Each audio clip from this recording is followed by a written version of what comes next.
প্রায় ৫-৭ দিন ধরে সারা দেশব্যাপী যে প্রাকৃতিক দুর্যোগের ফলে সাধারণ মানুষের যে দুর্ভোগ তা লাঘবে আমরা বাংলাদেশ জাতীয়তাবাদী ছাত্রদলের পক্ষ থেকে বন্যা কবলিত এলাকাগুলোতে অসহায় এবং যারা পানিবন্দী রয়েছে এবং যারা সত্যি কথা নিহত হয়েছে, পাহাড় ধসে নিহত হয়েছে, সে সকল পরিবারের নিকট আমরা আমাদের মাননীয় প্রধানমন্ত্রী জনাব তারেক রহমানের পক্ষ থেকে এবং ছাত্রদলের আমাদের নিজস্ব পক্ষ থেকে আমরা উপহার সামগ্রী প্রস্তুত দেওয়ার চেষ্টা করছি।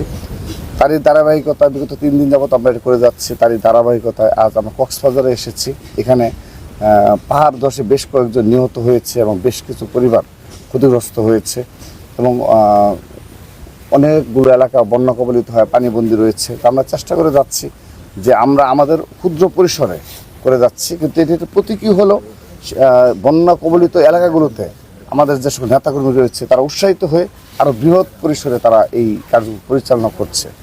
আমরা গত বছরও যখন ভয়াবহ বন্যা ছিল ফেনী সহ অন্যান্য এলাকাগুলোতে, সেখানেও কিন্তু আমরা সেই ধরনের তৎপরতা চালিয়েছি এবং আমরা সাধ্যমতো আমরা সাধারণ মানুষের পাশে দাঁড়িয়েছি। তো তারই ধারাবাহিকতায় আমরা আজ এই কক্সবাজারের প্রায় 5টি স্পটে আমরা এই ত্রাণ সামগ্রী উপহার সামগ্রী বিতরণ করব।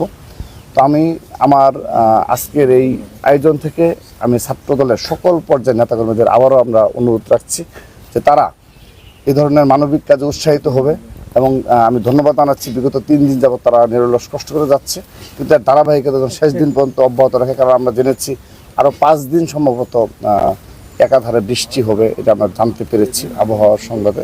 তো সেই কারণে সবাইকে সতর্ক থাকতে হবে এবং বন্যা কবলিত মানুষজন যেন আশ্রয় কেন্দ্রে এসে আশ্রয় নিতে পারে সেজন্য একটি ব্যবস্থা যেন নেয়, আমি সেই বিষয়ে সবার দৃষ্টি আকর্ষণ করছি। আমরা তাদেরকে আর্থিক সহযোগিতা এবং পাশে দাঁড়ানোর জন্য এই জেলা ছাত্রদলের সবাই আন্তরিক রয়েছে। আমরা তাদের পরিবারের গিয়ে সমবেদনা জানানো।